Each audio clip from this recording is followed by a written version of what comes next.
आप सभी का इस ऑनलाइन प्लेटफ़ॉर्म पर हार्दिक स्वागत एवं अभिनंदन।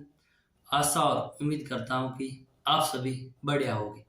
आज अपन जिस बिंदु के बारे में चर्चा करेंगे, तो आज अपन कक्षा 12 ज्योग्राफी प्रायोगिक भूगोल से संबंधित जो माध्यिका है, माध्यिका के अंतर्गत जो जब आंकड़े जो अपने को वर्गीकृत श्रेणी में दिए होते हैं, तो फिर माध्यिका है वो किस प्रकार से ज्ञात की जाती है। आज अपन उसके बारे में चर्चा करेंगे कि हमारे हमको जब जो प्रश्न है माध्यिका संबंधित दिया हुआ हो और वह प्रश्न के अंदर जो माध्यिका ज्ञात करने के लिए जो प्रश्न दिया हुआ है विद्यार्थियों, वह प्रश्न आपको वर्गीकृत श्रेणी में दिया हुआ हो और उसकी अपन माध्यिका है वो किस प्रकार से ज्ञात करेंगे, आज उसके बारे में अपन चर्चा करेंगे। जब आपको जैसे प्रश्न दिया है विद्यार्थियों कि निम्न वितरण के लिए माध्यिका की ज्ञात कीजिए, यानी आपको एक प्रश्न दिया हुआ है कि ये वर्ग दिए और फिर इसकी आवर्ती दी हुई है। इन डाटा के माध्यम से हमें इसकी माध्यिका है उसका विद्यार्थियों निर्धारण करना है। तो अपन क्या करते हैं विद्यार्थियों कि इस प्रकार का प्रश्न अगर हमारे को परीक्षा में दिया जाएगा, तो हम सबसे पहले इस प्रकार के प्रश्न को हल करने के लिए एक सारणी की रचना करेंगे, यानी एक माध्यिका की गणना की सारणी का निर्माण करेंगे और फिर उस सारणी का निर्माण करके उसके अंदर उन आंकड़ों को दिए हुए जो आंकड़े उनको हम क्या करेंगे विद्यार्थियों व्यवस्थित करेंगे और उसके बाद में उस वो आंकड़े अपने एक तो वर्ग अंतराल दिया हुआ होगा प्रश्न विद्यार्थियों और दूसरा हमें उस बारंबारता है या जो आवर्ती वह दी हुई होगी और इन जो आवर्ती दी हुई है उस आवर्ती के माध्यम से हम CF यानी संचयी आवर्ती है उसका निर्धारण करेंगे। तो किस प्रकार से करेंगे देखते हैं स्क्रीन की ओर विद्यार्थियों। ध्यान दीजिए कि हमें वर्ग अंतराल दिया हुआ है कि 50 से 60, 60 से 70, 70 से 80, 80 से 90, 90 से 100, 100 से 110, यानी 50 से 60 के मध्य जो आवर्ती 3 है, 60 से 70 के मध्य 7, 70 से 80 के मध्य 11, 80 से 90 के मध्य 16 और 90 से 100 के मध्य 8 और 100 से 110 के मध्य 5। हमें इन जो आंकड़े वर्ग और आवर्ती दी हुई इनके माध्यम से नई एक हम टेबल की रचना करेंगे विद्यार्थियों। उसके अंतर्गत हम लिखेंगे वर्ग अंतराल, फिर आवर्ती और फिर संचयी आवर्ती जिसको हम CF कहते हैं विद्यार्थियों। तो पहले जो आंकड़े दिए हुए उनको हम इस टेबल के अंदर व्यवस्थित रूप से लिख देंगे विद्यार्थियों। सबसे पहले मैंने वर्ग अंतराल 50-60 किया, इसकी आवर्ती 3 लिख दिया, फिर 60 से 70 लिख दिया, फिर उसकी आवर्ती 7 लिख दिया, फिर 70 से 80 उसकी आवर्ती मैंने 11 लिख दिया, 80 से 90 की आवर्ती मैंने 16 लिखा, 90 से 100 की आवर्ती मैंने 8 लिख दिया और 100 से 110 की आवर्ती मैंने 5 लिख दिया। इतना काम तो विद्यार्थी अपने को प्रश्न में दिया हुआ है, उसको देख करके ये काम करना है। अब विद्यार्थियों अगला जो कॉलम होगा वो सिग्मा एफ या एन दिया, इसका मतलब है कि सिग्मा का मतलब है जितने भी आवर्ती जो पद दिए हुए आपको विद्यार्थियों इन सभी पदों का क्या करना योग करना। सिग्मा का मतलब क्या होता है कि इस वर्ग में जितने भी आपको डाटे आंकड़े ये दिए विद्यार्थियों इन सभी आंकड़ों का योग करना। एफ का मतलब आवर्ती, तो सिग्मा एफ का मतलब इन सभी पदों का योग करके उसको हम लिख देंगे या फिर एन कहेंगे या फिर इनको किससे लिखा जाता है एन। एन का मतलब जितने भी पद है इन सभी पदों का विद्यार्थियों जोड़ना या योग करना। तो मैं इनको जोड़ूंगा, 3 + 7 कितने हो गए विद्यार्थियों 10, 10 और 11 कितने हो गए विद्यार्थी 21, 21 और 16 में जोड़ूंगा विद्यार्थियों तो हो जाएंगे 37, 37 और 8 को मैं जोड़ूंगा विद्यार्थियों 37 और 8 कितने हो जाएंगे 37 और मैंने 8 जोड़ा विद्यार्थियों तो ये 45 हो गए, 45 और 5 कितने हो गए विद्यार्थियों कुल मिला के 50 हो गए। यानी कहने का मतलब ये 3 7 कितने हुए विद्यार्थियों 10 हो गए, 10 और 11 कितने हुए विद्यार्थियों 10 और 11 21 हो गए, 21 और मैंने 16 जोड़े विद्यार्थियों 21 और 16 आपके हो गए 31, 37 हो गए, 37 और 8 विद्यार्थियों कितने हो गए 45, 45 और 5 कितने हो गए 50। तो कुल मिला के इन सभी पदों का जो योगफल विद्यार्थियों के पास आया वो कितना आ गया 50 आ गया। तो या तो सिग्मा एफ का मतलब भी ये होता है विद्यार्थियों जो भी आपको आंकड़े या डाटा दिए होते हैं उन सभी पदों का योगफल होता है, या फिर एन की बात करूं उसका मतलब भी ये होता है कि सभी जो आंकड़े हैं और हमें डाटा दिए उन सभी पदों का योगफल। तो ये योगफल कितना हो गया विद्यार्थियों 50 हो गया। कितना हो गया 50।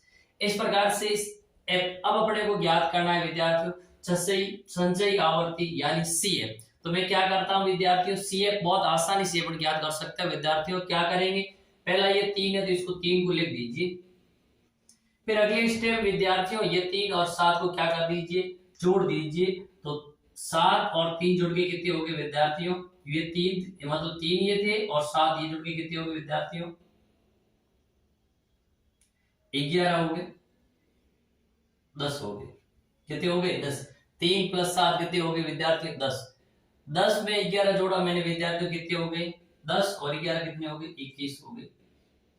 फिर विद्यार्थियों मैंने 16 और 21 को जोड़ा, कितने हो गए विद्यार्थियों, ये 16 और 21 कितने हो गए जुड़ के, 37 हो गए विद्यार्थियों। 37 और 8 मैंने जोड़ा विद्यार्थियों, कितने हो गए, 45 हो गए। फिर विद्यार्थियों 45 और 5 जोड़ा मैंने, कितने हो गए, 50 हो गए। कितने हो गए, 50।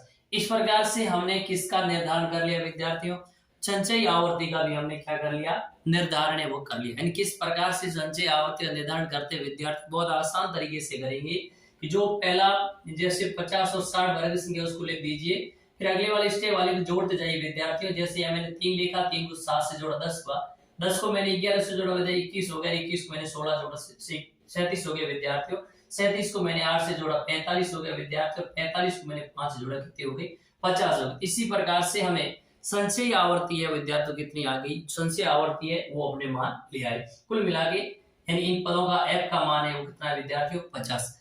अब विद्यार्थियों की ये जो माध्यिका है वर्गीकृत आंकड़ों से माध्यिका का निर्धारण अपन किस प्रकार से करेंगे, तो विद्यार्थियों हमें जब हमने अवर्गीकृत आंकड़ों से माध्यिका ज्ञात की उसमें ज्यादा समस्या वाली बात थी नहीं विद्यार्थियों।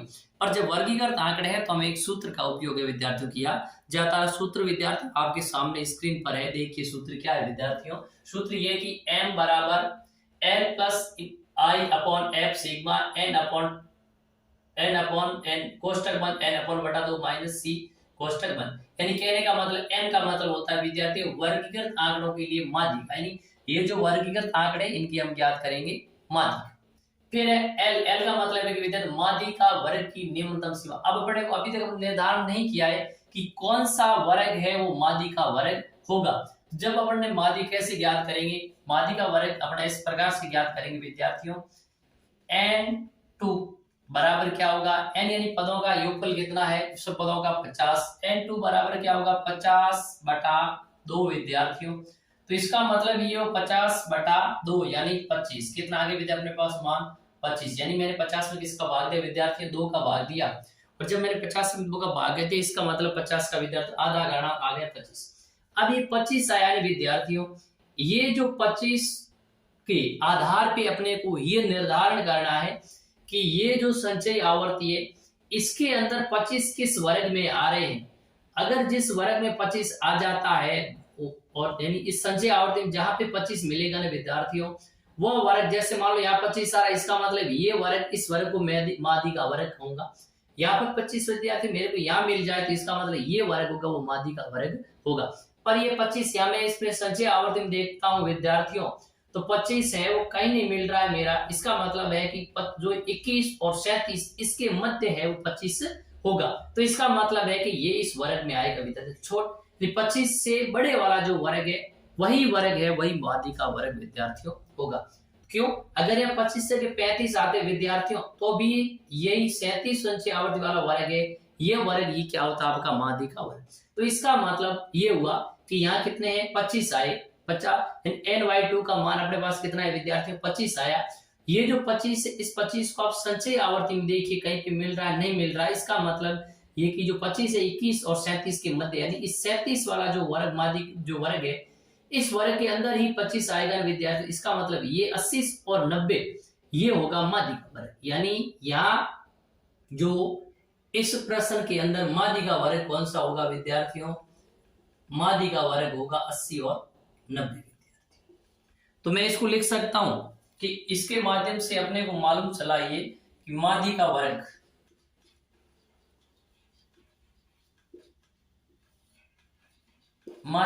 कौन सा है विद्यार्थियों, अपने पास माध्यिका वर्ग होगा 80 और 90। ये जो वर्ग अंतराल है 80 और 90 इसको मैं कहूंगा विद्यार्थियों माध्यिका वर्ग। अब प्रश्न ये कह रहा है कि वर्गीकृत यानी m का मतलब वर्गीकृत आंकड़ों के लिए माध्यिका। फिर एल का मतलब क्या होता है विद्यार्थियों? एल का मतलब माध्यिका वर्ग की निम्नतम सीमा। अब ये माध्यिका वर्ग कौन सा है विद्यार्थी अपने पास? ये आया। इस वर्ग की निम्नतम सीमा यानी ये इस वर्ग की निम्न सीमा और ये इस वर्ग की विद्यार्थियों क्या है? उच्च सीमा होती है, हम अच्छी तरह से जानते हैं। तो निम्नतम सीमा कौन सी है विद्यार्थी इस वर्ग की? ये। तो इसका मतलब ये होगा विद्यार्थियों कि एल है। एल का मतलब क्या होता है? माध्यिका वर्ग की निम्नतम सीमा, यानी एल का मान कितना होगा विद्यार्थियों? इस प्रश्न के तरह एल का मान होगा 80।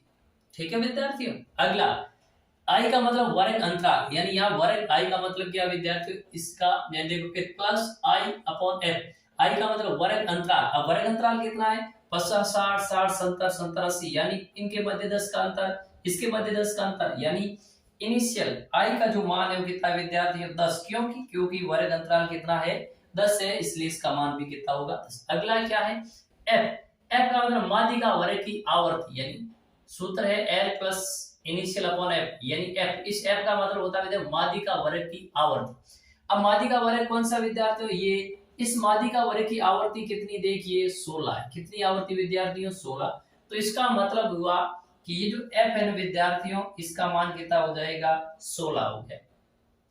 आगे बढ़ते हैं, एन का आवर्ती का कुल योग, यानी ये एन का मतलब क्या होता है विद्यार्थी? आवर्ती का कुल योग। तो आवर्ती के सभी पदों का सिग्मा एफ या एन का मान कितना है विद्यार्थियों? 50। तो इसका मतलब इस एन बराबर कितना आ गया विद्यार्थियों? 50 आ गया, माइनस सी। और सी का मतलब माध्यिका वर्ग से पहले वाले वर्ग की संचयी आवर्ती। माध्यिका वर्ग, ये माध्यिका वर्ग है विद्यार्थियों। इस माध्यिका वर्ग से पहले वाला वर्ग, ये माध्यिका वर्ग है, इसका मतलब पहले वाला वर्ग ये हुआ विद्यार्थियों। इस पहले वाले वर्ग की संचय आवर्ती, इस वर्ग की संचय आवर्ती कितनी है? 37। ये माध्यिका वर्ग से पहले वाला वर्ग कौन सा विद्यार्थी? ये माना। इसका मतलब इस वर्ग की आवर्ती कितनी, संचय आवर्ती कितनी है? 21। तो इसका सीधा सा मतलब ये हुआ कि सी का मान कितना होगा विद्यार्थियों? 21 होगा। सी का मान कितना होगा? 21। इस प्रकार से इस सारणी के माध्यम से हमने विद्यार्थियों इन सभी यानी सूत्र के अंदर जो भी हमें अज्ञात पद थे उन सभी का मान हमने आसानी से निकाल लिया। अब क्या करेंगे विद्यार्थियों? इसी मान को इस प्रश्न के अंदर रखिए और फिर आगे हल करेंगे तो अपने पास m का मान है विद्यार्थियों आसानी से प्राप्त हो जाएगा। तो अपन देखते हैं कि एक बार इसको आप विद्यार्थियों नोट कीजिए, उसके बाद हम इसी प्रोसेस को, ये जो मान अपने पास आए विद्यार्थियों, इसी को इस सूत्र में अपन रख करके इस प्रश्न को किस प्रकार से हल करेंगे उसके बारे में चर्चा करते हैं। जब विद्यार्थियों अपन बात करते हैं कि इस सूत्र के अंदर इसका मान रख करके इस प्रश्न को किस प्रकार से हल करेंगे। जब सूत्र के अंदर रखते हैं मान विद्यार्थियों, तो m मतलब माध्यिका एल का मान अपने पास आया था विद्यार्थियों, कितना था कि वर्ग जो माध्यिका वर्ग है उस माध्यिका वर्ग की निम्नतम सीमा कितनी होगी विद्यार्थियों? 80 हो गई ना, तो मैंने 80 लिख दिया। फिर सूत्र में प्लस का चिन्ह है विद्यार्थी, मैंने प्लस लिख दिया। आई का मतलब वर्ग अंतराल कितना है विद्यार्थियों? 10, तो मैंने 10 लिख दिया। बटा एफ का मान कितना है विद्यार्थियों? एफ का मतलब हुआ कि माध्यिका वर्ग की आवर्ती। अब माध्यिका वर्ग ये, इसकी आवर्ती कितनी है? 16। तो बट्टे में कितने लिख दिया विद्यार्थी? मैंने 16। तो ये कोष्टक एन का मान कितना था विद्यार्थियों? 50। बटा के लिख दिया मैंने 2 और माइनस सी का मान कितना है? सी का मतलब होता है विद्यार्थियों माध्यिका वर्ग से पहले वाले वर्ग की संचयी आवर्ती। ये माध्यिका वर्ग से पहले वाला वर्ग, ये इस वर्ग की संचयी आवर्ती विद्यार्थियों हो गई 21। अब इस प्रश्न को आगे हल करिए विद्यार्थियों। m बराबर कितना हो गया? 80 प्लस 16, 10 बटे 16, यानी ये बोर्ड मास के नियम के हिसाब से पहले हम कोष्टक के अंदर वाली संख्या हल करेंगे। तो 50 में मैंने 2 का भाग दे कितना आ गया विद्यार्थियों? 25। तो ये हो गया 25 माइनस का 21, यानी 25 में से 21 गया, शेष कितने बचे विद्यार्थियों? 80 प्लस 10 बटा 16 गुणा कितने हो? 25 में 21 गए ना, 25 में से 21 के विद्यार्थियों 4 बटा 1। आगे बढ़ाए इस बात को विद्यार्थियों, तो ये हो गया 80 प्लस 10 गुणा 4 कितने? 40 बटे 16। तो m बराबर कितना है विद्यार्थियों? देखिए इसको अपन इसमें 4 का भाग दे दोनों पदों में, 40 में 4 का भाग 10 बार जाएगा और 16 में 4 का भाग कितनी बार जाएगा विद्यार्थियों? 4 बार। तो ये हो जाएगा आपका 80 प्लस 10 बटे 4 अब इसको आगे हल करने के लिए विद्यार्थियों आप एलसीएम लीजिए। m बराबर कितना हो गया, एलसीएम कितना आएगा विद्यार्थी 4, और इसके हर में एक लिख दूं 4, और एक का लसम कितना आएगा 4। ए का भाग 4 में कितनी बार जाएगा विद्यार्थी, 4 बार जाएगा। 4 को गुणा किससे करेंगे, 80 से करेंगे। 80 इंटू 4 कितने होते, 80 का 80, 80 दो 160, 260 और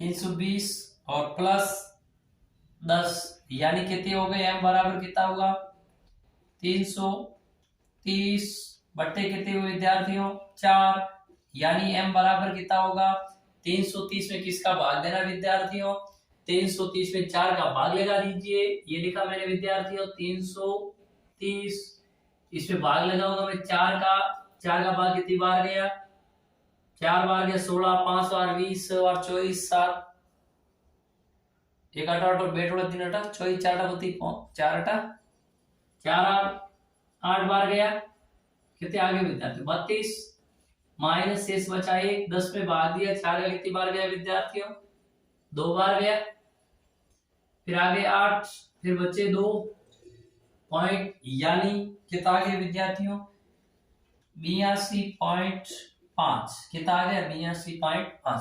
तो ये जो 82.5 जो आया है विद्यार्थियों, वो इस वितरण के लिए माध्यिका का मान है। यानी इस प्रश्न में आपको जो माध्यिका ज्ञात करनी थी विद्यार्थियों, उस माध्यिका का अपने पास जो m का मान आया वो कितना है विद्यार्थियों 82.5। तो बिल्कुल आसान तरीके से हमने इसको ज्ञात किया विद्यार्थियों, और मैं आपसे आशा और उम्मीद करता हूं कि ये आपको आसानी से समझ में आया होगा। और इससे अगली अपन बात करेंगे विद्यार्थियों बहुलक के बारे में। किसके बारे में?